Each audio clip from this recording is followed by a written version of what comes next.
Hello, I'm Maria Hall Brown, and this is LA Currents.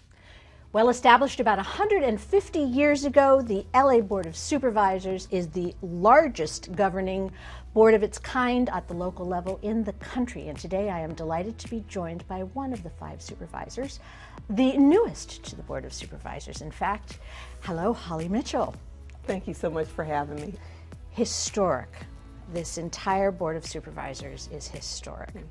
5 women sitting in a position in which there's been mostly men, but a collection of both men and women. From your perspective, has that actually changed the feeling at the table? And the interesting thing is we haven't been at the table together. So I've had to onboard in this new amazing opportunity, this new very important position in the middle of a public health pandemic. But I will say this, tokenism is almost as bad as not being present at all. Correct. And the research showed that if you can get 3 women on a board, now you're cooking with grease. I can't imagine what Supervisor Molina must have faced as the first woman and the only woman on that board all those years. Right. So what are some of the things that you are all 5 focusing on right now? Where are some of your priorities? We are focusing on an LA County recovery that's based in equity. All of us are clear that this virus was equal opportunity, and yet there are some communities that suffered at disproportionate rates. Women suffered significantly in terms of job loss. Given our dual role with kids being out of school and childcare being closed, we know women have suffered. So I'm proud of the Women and Girls Initiative that the board established before I got here, and really focused on what we have to do to help women and girls recover in an equitable format.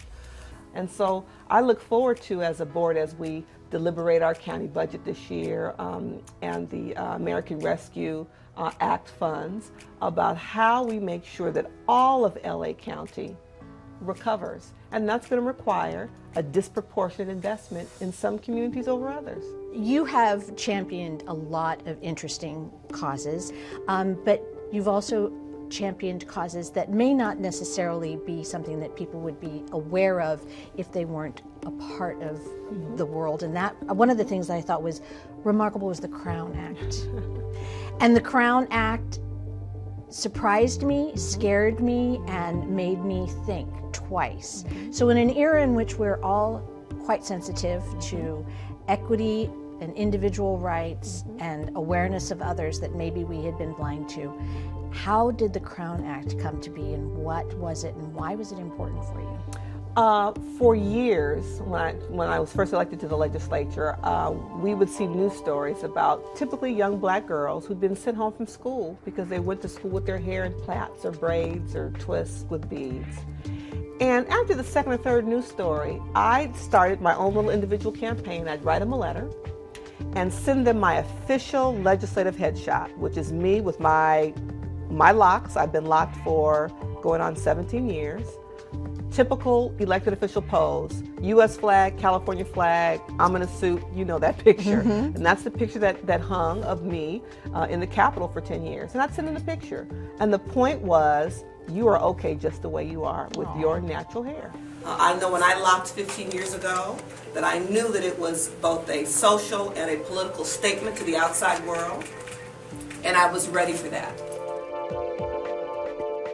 Fast forward, I was at a national conference of Black state legislative women, and we heard this presentation talking about this study of Black women and our attitudes about our own hair, and this notion that it's not acceptable for us to wear our hair in its natural state in the workplace.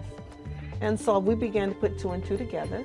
I thought back to the early 70s where women were suing some of the more conservative sectors, banking and the airline industry, to allow them to wear their hair braided to work.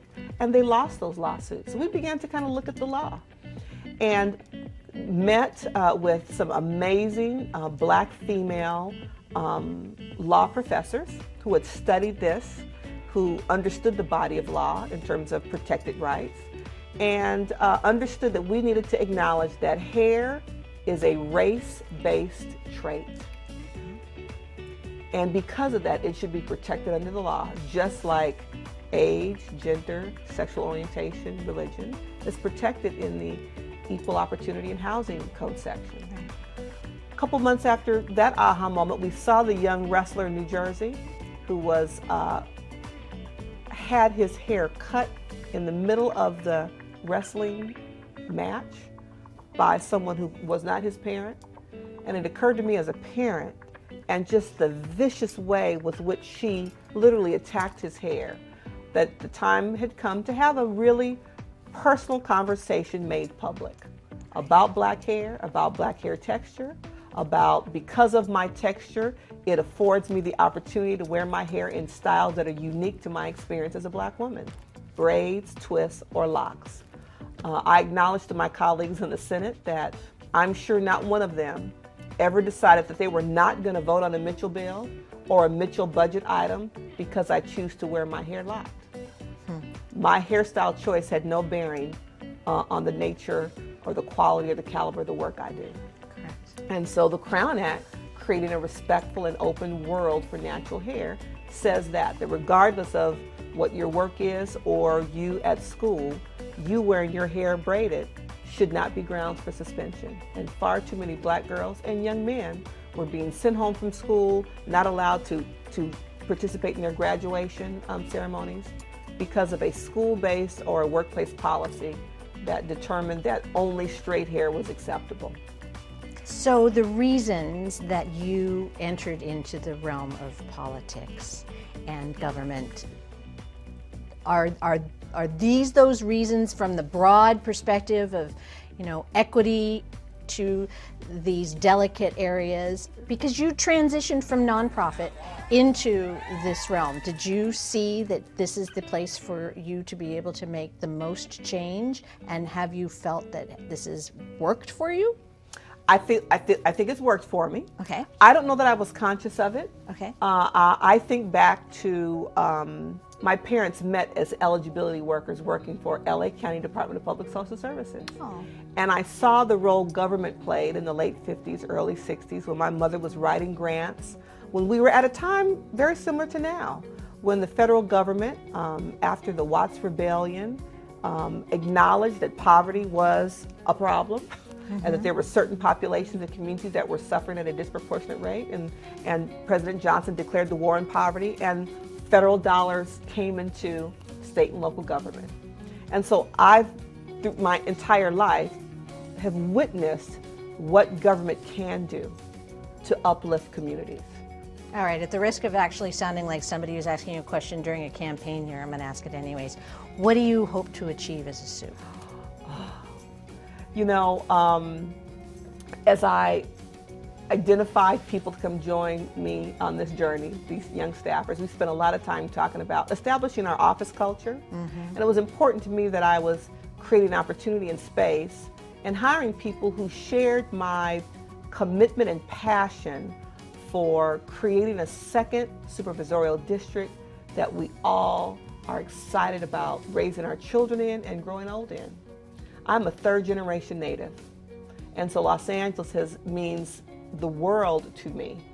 And so, my goal, ultimately, is to be able to look back, hopefully, knock on wood, in 12 years, if I'm given the opportunity to serve, 3 full terms, and recognize that there is a first grader that entered school my first year who will be graduating from high school by year 12.